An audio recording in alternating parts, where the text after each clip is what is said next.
Welcome to 2025, everyone. Feels like we just hit the refresh button on the year, huh? It really does. And a spooky refresh. Today we're diving into something that might just change how you view those middle-of-the-night wake-up calls. Oh, yeah. Ever feel like, your brain just has a mind of its own between 3 and 5 a.m.? All the time. What if, instead of, tossing and turning, those moments could actually be the secret to unlocking some serious personal growth? That would be pretty amazing. I know, right? So, It's funny how, we often see those nighttime awakenings as just like a nuisance, oh, yeah. like our sleep cycles betraying us. Right. But there's actually a fascinating physiological reason for why this time is so unique.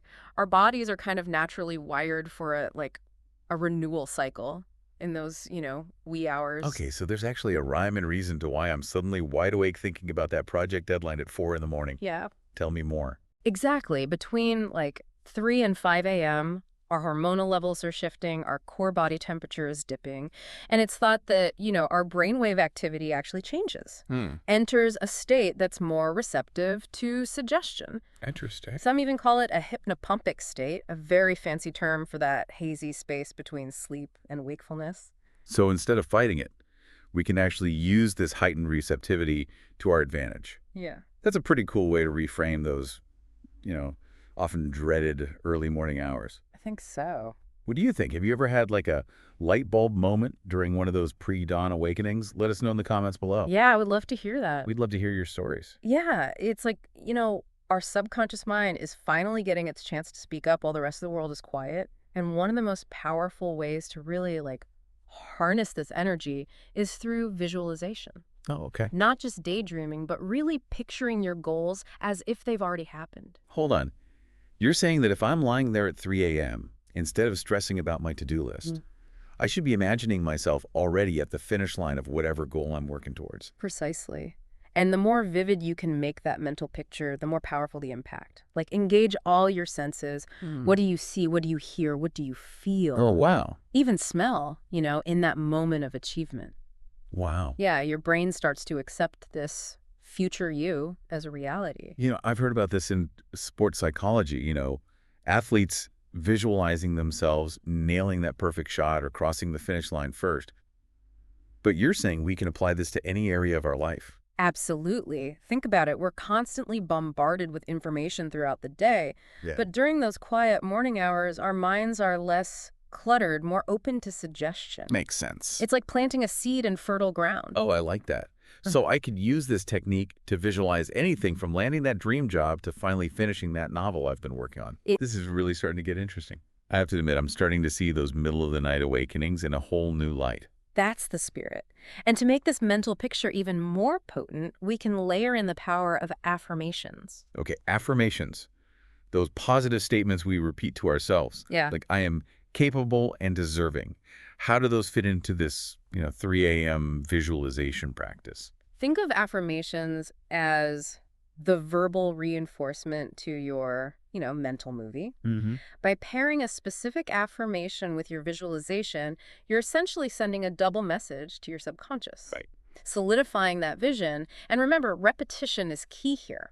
So, for example, if I'm visualizing myself confidently giving that big presentation at work, I could repeat an affirmation like, I am a powerful and engaging speaker. Exactly. It's almost like giving myself a pep talk in the stillness of the night. Exactly. And as you consistently practice this combination of visualization and affirmation, you'll likely find that your mindset starts to shift, your confidence grows, and those goals start to feel more and more attainable. I bet some of our listeners have already tried this technique. What's been your experience with using affirmations, especially in those early morning hours? Share your insights in the comments. And, we're always learning from each other here. Yeah, for sure. Right. I agree. It's amazing how our collective wisdom can be so powerful. But, visualizing and affirming is only part of the equation. Right. We need to turn these nighttime visions into actionable steps during our waking hours. Right. A dream without a plan is just a wish. Exactly. So how do we bridge the gap between those 3 a.m. aspirations and our daytime actions? That's where the real magic happens, and that's where we'll pick up in the next part of our deep dive. Ooh, I can't wait. It's all about, making those 3 a.m. epiphanies actually work for you when the sun comes up. Okay. Turning those abstract dreams into concrete goals that you can actually, take action on.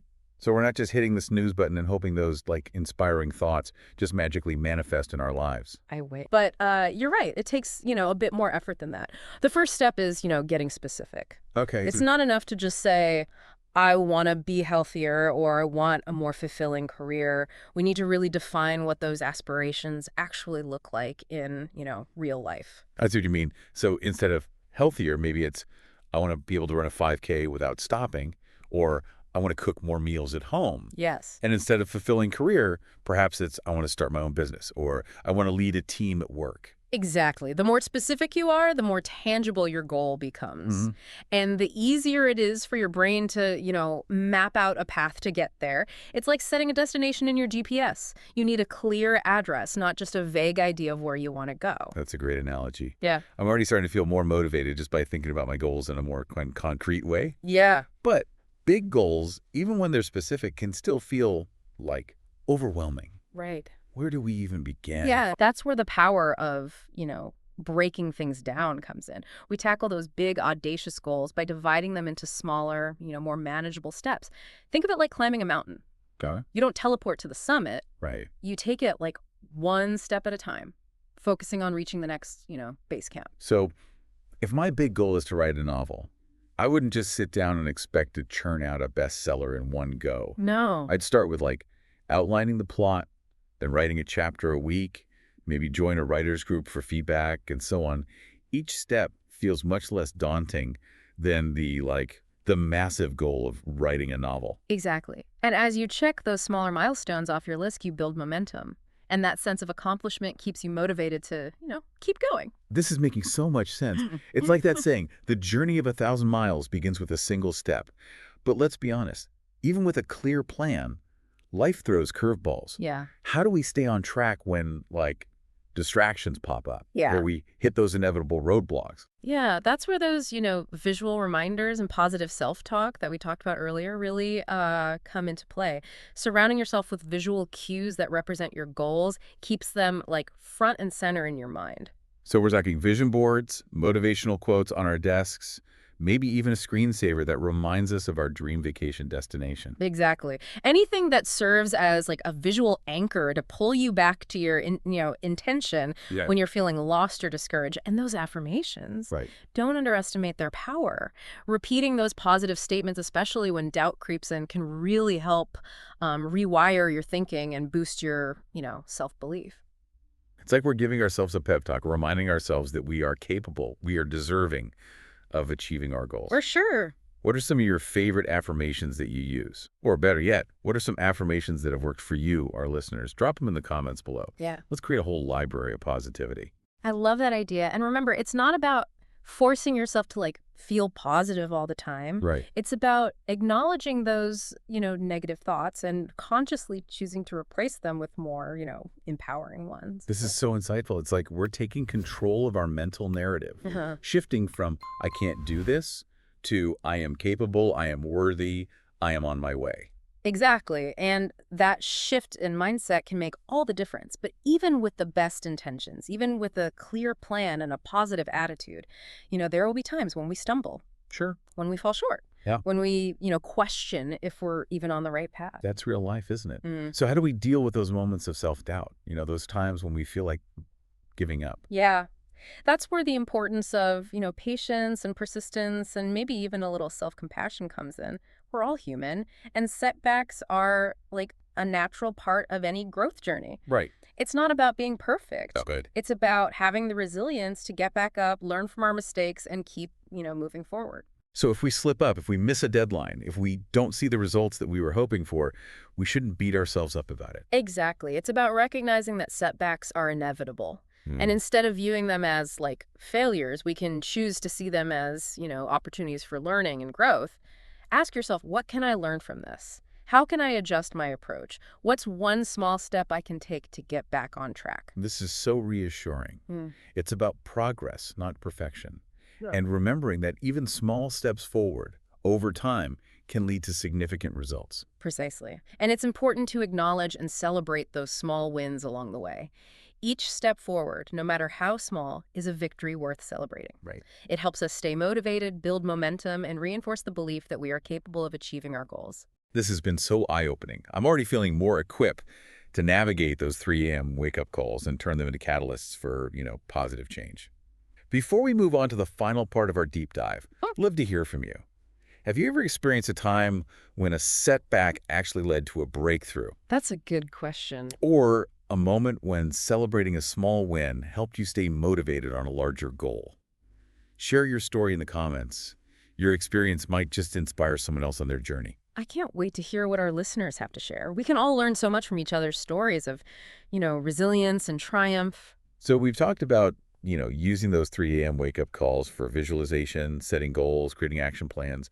But I'm curious, is there a way to actually make sure those early morning brainstorms are actually productive? Like, do we have any control over what our subconscious, throws our way during those quiet hours? That's a great question. And, it speaks to the fascinating interplay between our conscious and subconscious minds. While we can't exactly program our subconscious like a computer, Right. we can create, the conditions for those aha moments to occur more frequently. So we're talking about, setting the stage, so to speak, for our subconscious to do its best work. Precisely. Think about it.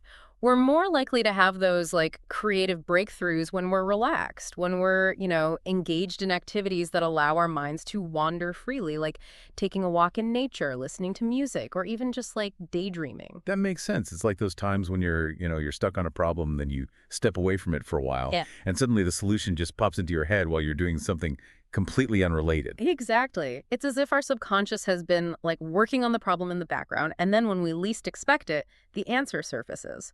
So if we want to encourage those 3 a.m. epiphanies, we need to create space in our lives for that kind of mental freedom. So in addition to those specific, visualization and affirmation practices that we talked about, we should also be cultivating a mindset of openness and curiosity throughout the day. Absolutely. And that might involve things like, spending time in nature, engaging in creative activities, meditating, journaling, anything that helps you quiet the mental chatter and, tap into that deeper well of wisdom within. It's like we're creating fertile ground for those seeds of inspiration to take root and flourish, both during our waking hours and while we sleep. I'm already feeling inspired to add a little more mindfulness to my daily routine. What are some of the things that help you tap into that, like creative space? Or quiet the mental noise? Share your tips in the comments below. Let's create a toolkit for tapping into our inner wisdom. That's a wonderful idea. We can all benefit from learning from each other's experiences.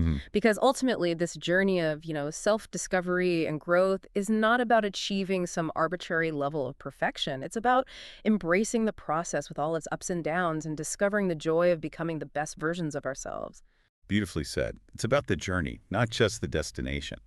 And it's about recognizing that we already have everything we need within us to create a life we love. Exactly. It's all about tapping into that inner power, that wellspring of creativity and potential that resides within each and every one of us. And sometimes, all it takes is a quiet moment at 3 a.m. to remind us of that truth. As we wrap up this deep dive, what's one key takeaway you'd like our listeners to remember? I'd say it's this. Never underestimate the power of your own mind. You are capable of achieving anything you set your heart and mind to. Believe in yourself, trust the process, and never give up on your dreams. That's a perfect note to end on. We've explored how to transform those middle-of-the-night awakenings from moments of frustration to opportunities for growth. From visualization and affirmations to setting clear goals and taking action, we've covered a lot of ground today. But remember, this is just the beginning. The real magic happens when you take what you've learned and start applying it to your own life. So what are you waiting for? That 3 a.m. wake-up call might just be the nudge you need to unlock your full potential.